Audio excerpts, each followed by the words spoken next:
Muito se fala na mídia americana e na brasileira sobre uma guerra política que se inicia e vai se arrastar aí pelas próximas semanas ou próximos meses, que é a grande história do teto da dívida pública americana que está chegando ao seu limite, ao seu teto autorizado. E aí você acaba chegando num momento onde o governo americano tem o risco de parar de pagar as suas dívidas, criando assim um calote do país número 1 do mundo. Então nós teríamos uma catástrofe anunciada. Mas será que é isso mesmo? Meu nome é Renaud Adorno, tenho 10 anos de experiência em comércio exterior e venho há mais de 8 anos investigando para onde vai a liquidez do mundo, investigando cada vez mais a macroeconomia e passando esse conhecimento para você. Você pode me encontrar tanto no Instagram, como no YouTube, como também no Spotify. Basta me procurar pelo nome Renaud Adorno. Então esse é um tema que a mídia adora, né, porque gera bastante clique, gera bastante atenção e acaba criando uma novela, né, um capítulo ali, várias semanas de tensões, onde você consegue monetizar bastante isso. E afinal de contas é uma história muito boa de se contar.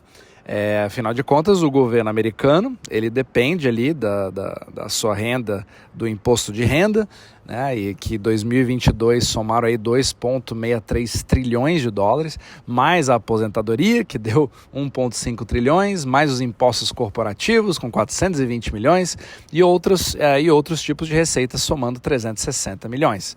E isso acaba gerando uma receita total de 5 trilhões de dólares por ano. Só que tem um probleminha. O governo gasta mais de 6,27 trilhões de dólares. Só com um poderio militar é um gasto aí de 1 trilhão de dólares. Então, você tem o que a gente chama de déficit fiscal. Você gasta mais do que você arrecada. Só que isso não é uma história que acontece somente com os Estados Unidos. Acontece com praticamente todos os países do mundo, com raríssimas exceções. Então, você tem uma história perfeita, onde dessa vez nós temos aí o governo Biden, que, como toda a esquerda, não é muito fã de corte de gastos, né? Então não quer abrir mão de absolutamente nada.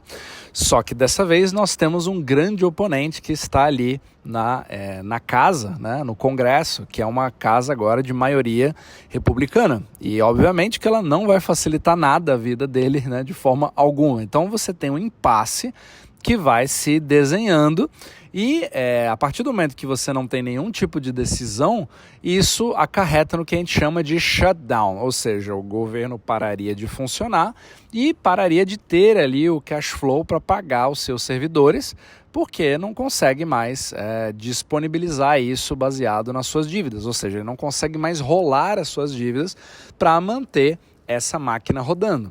E aí a gente piora um pouquinho mais o caso, porque esse processo, né, de dívida, principalmente os juros que você já tem que pagar da sua dívida existente, fica acelerado, porque afinal de contas o Jerome Powell do Fed fez a mais rápida subida da taxa básica de juros da história dos Estados Unidos. Então isso faz com que, teoricamente, a dívida fique cada vez mais cara e faz os Estados Unidos se afundarem cada vez mais no problema. Então é praticamente uma catástrofe anunciada como num filme de suspense. Mas vamos tentar, como sempre, dar um passo para trás, tirar o zoom do gráfico e tentar olhar tudo isso de uma forma macro. Meu objetivo aqui não é dizer a favor de um partido ou de outro, porque não faz a menor diferença. O que interessa realmente é a parte econômica. Então quem vê isso pela primeira vez, ele acha que o mundo vai acabar, né? Que realmente estamos diante ali de um precipício e que alguma coisa vai ter que ser feita, senão vamos ter sérios problemas. Mas quando você para analisar e olha todo o histórico do que está acontecendo, primeira coisa é que você vai ver que esse capítulo ele já se repetiu no passado por mais de 70 vezes. Então nós já tivemos 70 discussões exatamente como essa, onde inclusive algumas delas eu vi recentemente Você vê na televisão, você vê ali na CNN, parlamentares que sentam ali no chão da casa protestando com faixas, mostrando que a irresponsabilidade fiscal tem que acabar, que alguma catástrofe vai de fato acontecer. E aí você cria toda uma novela, e você cria uma discussão, e obviamente que isso gera uma atenção da mídia muito grande. Aí você tem pessoas falando ali com as suas retóricas, com as suas palavras de efeito, tentando ganhar aqueles seus 15 minutos de fama para dizer que não, eu tenho razão e esse é o governo irresponsável. E aí coloca a culpa em quem está no governo. Só que o mais interessante é que tudo isso foi um bate-bola de ambas as partes. Isso aconteceu com ambos os partidos, sejam os republicanos no comando, sejam os democratas. Então, esses episódios acabam sendo um excelente palco, né? É nada mais do que um grande teatro para mostrar, principalmente aqueles que são parlamentares, que não, o executivo não é o todo-poderoso, eu também tenho poder e eu posso vetar isso aqui, eu posso criar um impasse, eu posso travar, e quanto mais o tempo passa, mais acaba esgoelando a situação e entra-se num desespero, porque as contas têm vencimento, os juros da dívida americana também têm vencimento, e aí quanto mais perto você chega, mais tensão você cria. Percebe que tudo isso é um grande teatro? Porque no final das contas, o que acontece? Se a máquina parar, toda a economia, não somente americana, né, mas toda a economia poderia ser afetada.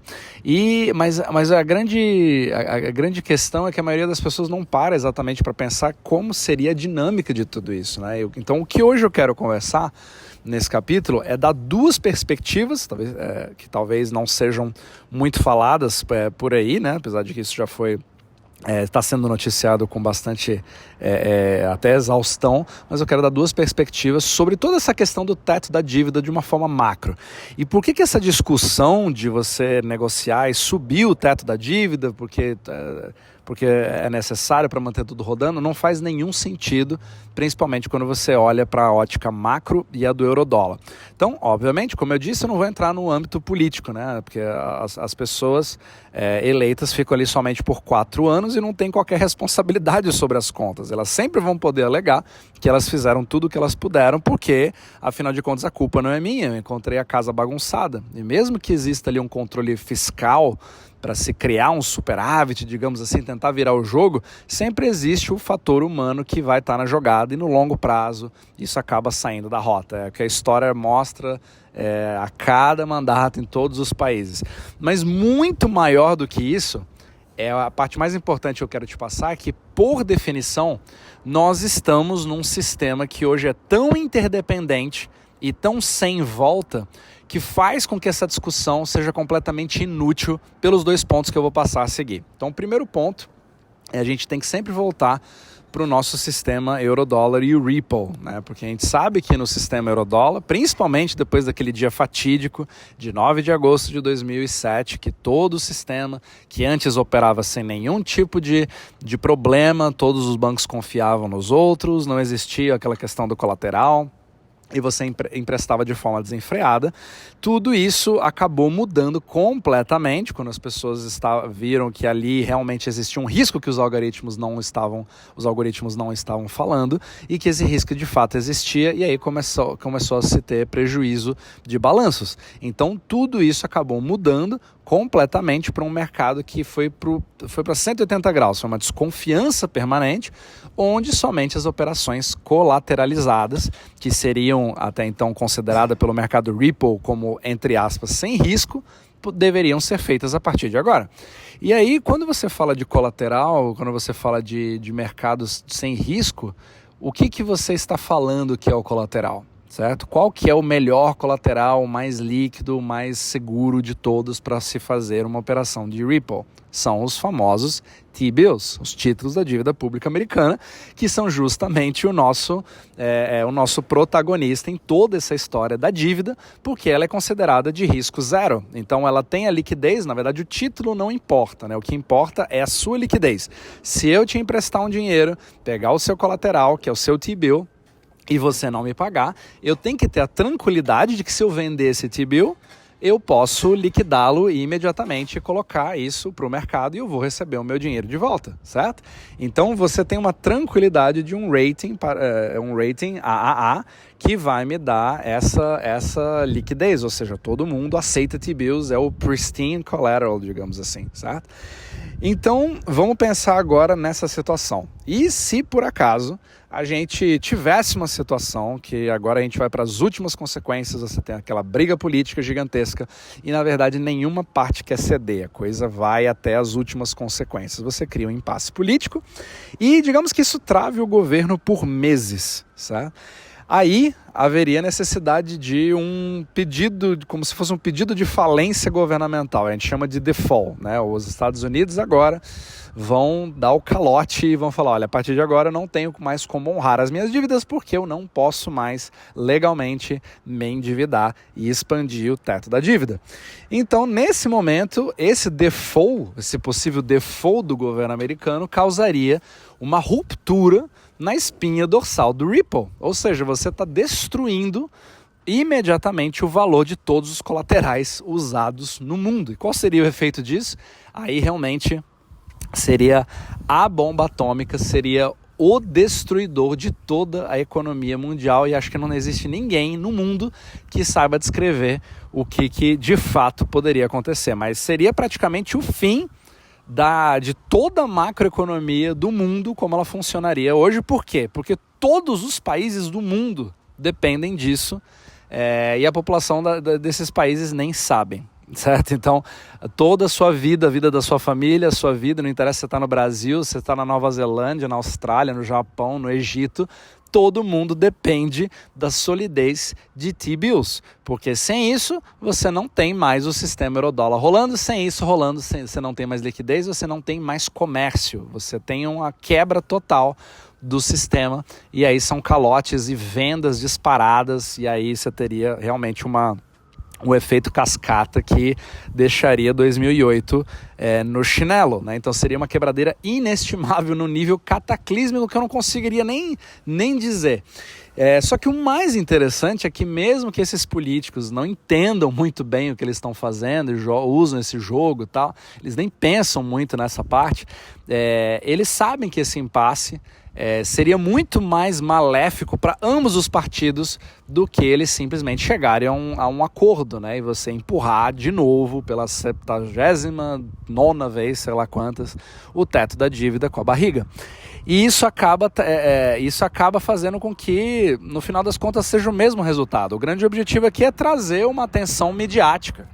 Mas a gente já viu esse teatro acontecer várias e várias vezes. No final das contas, você aprova o aumento e todos, entre aspas, respiram fundo novamente, certo? Então, essa daí é mais ou menos a dinâmica que acontece aí pelo euro-dólar. Agora vamos para o segundo ponto, né? Porque já o primeiro você acaba nunca chegando nesse ponto, mesmo eles nem entendendo que o processo seria bem mais grave do que eles imaginam, então eles sempre acabam chegando nesse tipo de acordo. Agora o número 2, vamos agora para um pensamento mais profundo que talvez você nem tenha parado para pensar, né? E explica mais ainda por que essa discussão, na verdade, é realmente um teatro e por definição ela não deveria nem existir.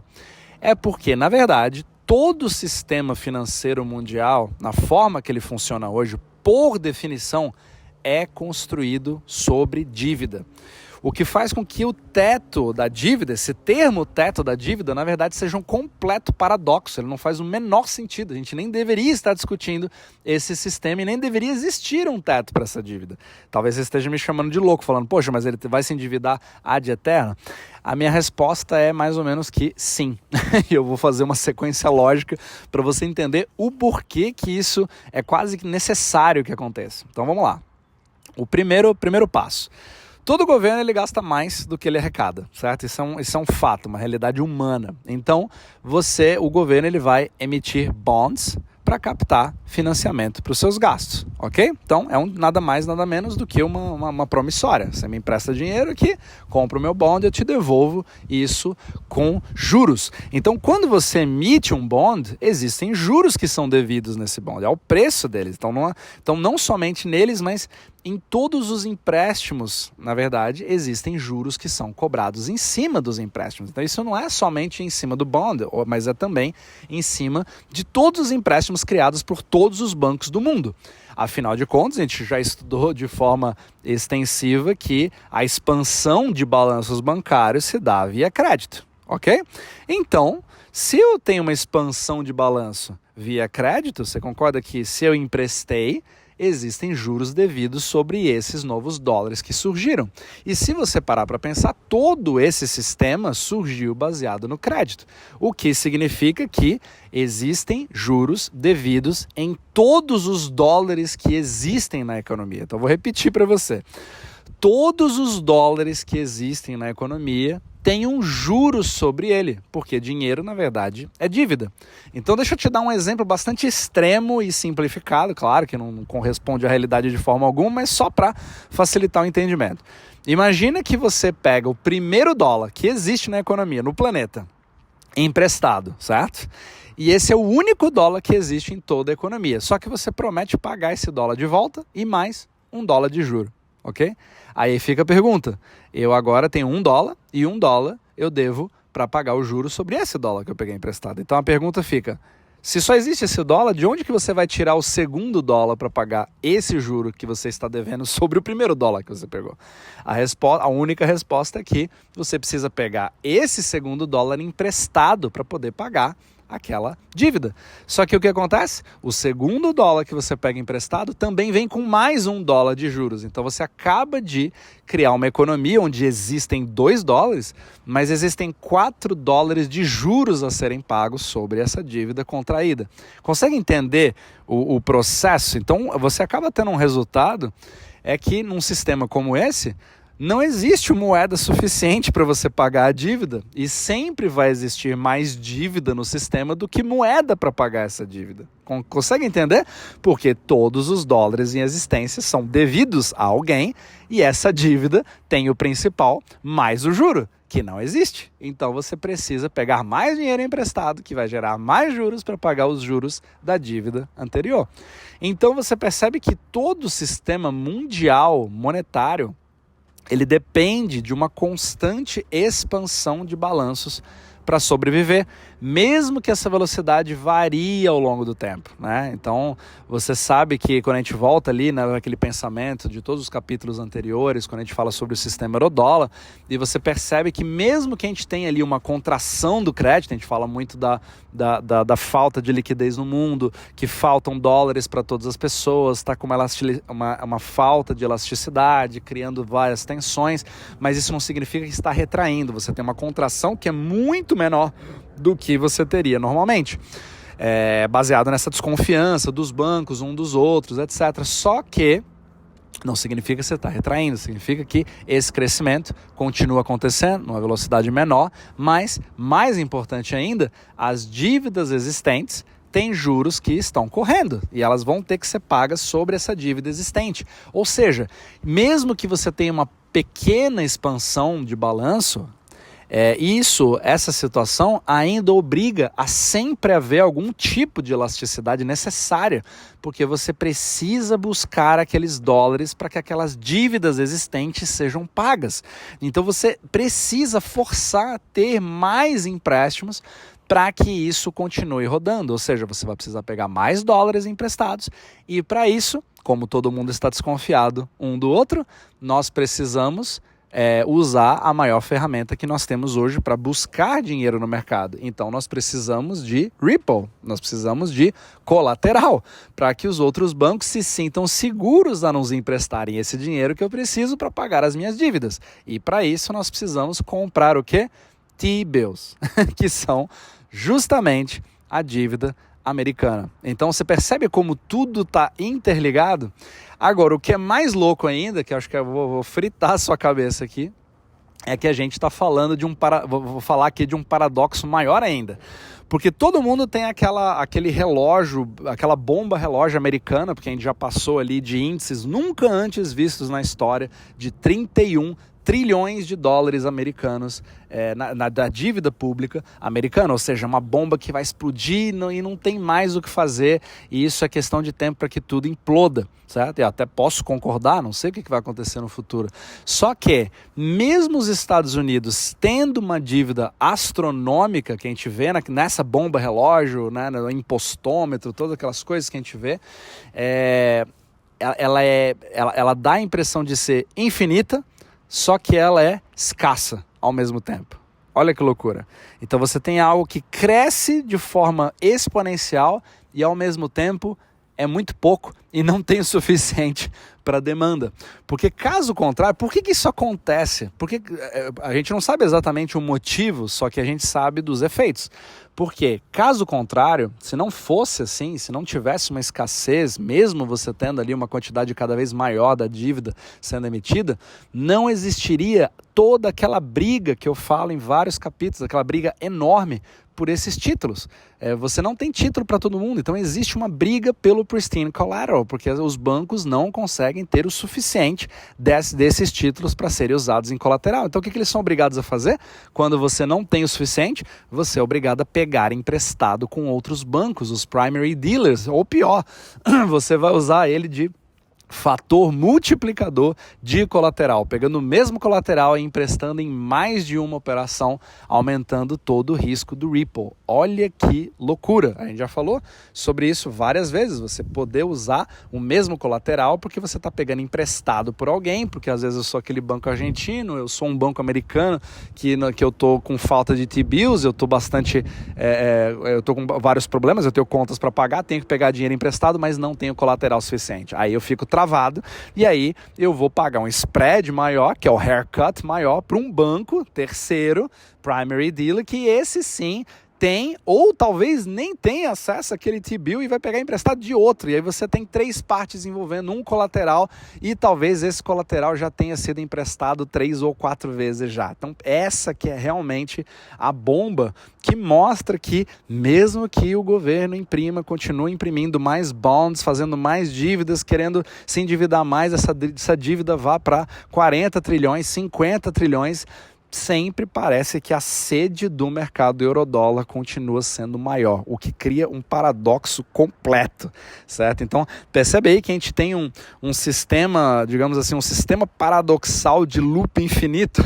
Então, eu quero te deixar com essa ideia, para você entender que as coisas são bem mais complexas e que, na verdade, tudo que aparece na mídia é simplesmente ali a cortina da frente de um grande teatro que tem que ser jogado, mas que envolve uma situação muito maior que é bastante complexa, né? Então, assim, no meio de toda essa insanidade, a gente, na verdade, está usando um dinheiro que basicamente é uma ilusão, porque ele é baseado em promessas, dívidas, são dólares digitais de cash flow futuro, que não necessariamente eu queira agora, porque eu não quero mais cash, então esses números vão fluindo e vão pagando por dívidas que eu já contraí, e aí para criar novos dólares, para pagar o juro dessas dívidas, eu preciso criar mais dólares que vão ter mais juros. Então tudo isso fica num loop infinito, numa espiral cada vez mais complexa, que é o nosso sistema monetário mundial, mas são esses dígitos que pagam todas as nossas contas, sustentam todo o nosso estilo de vida, bota comida na nossa mesa, dá educação para os nossos filhos, enfim, é uma loucura completa, mas só para te dar uma visão um pouco diferente do que talvez você veja por aí sobre realmente essa discussão completamente inútil de teto da dívida. Ele tem que ser aumentado por definição. Caso ele não seja aumentado, implode absolutamente tudo, e aí sim nós vamos realmente ver as características do buraco negro que a gente nunca enxergou, mas acredito que nenhum republicano ou democrata vai querer pagar para ver.